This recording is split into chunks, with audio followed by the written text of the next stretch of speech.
Assalomu alaykum. Yurakda qon harakati. Tanadan oqib kelgan kislorodsiz qon yurakning o'ng bo'lmachasiga quyiladi. Tananing yuqorigi sohalaridan qon yuqorigi kavak vena orqali, pastki sohalaridan pastki kavak vena orqali o'ng bo'lmachaga kirib keladi. O'ng bo'lmacha qon bilan to'lgach, u qisqarib, 3 tavakali klapan ochiladi va qon o'ng qorinchaga o'tadi. Qachonki qorincha to'lganda 3 tavakali klapan qonni bo'lmachaga oqib chiqishini oldini olish uchun yopiladi.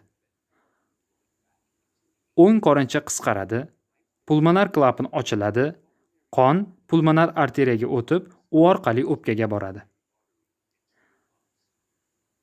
Qonning qorinchaga qaytishini oldini olish uchun pulmonar klapan qayta yopiladi.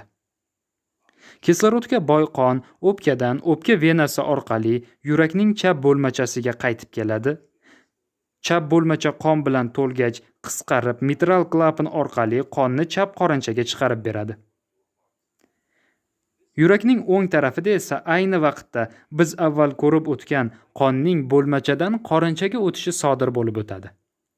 Chap qorincha qon bilan to'lgach, mitral klapan yopiladi, qorincha qisqaradi, aortal klapan ochilib, kislorodga boy qon aorta qon tomiri orqali tananing barcha qismlariga tarqaladi.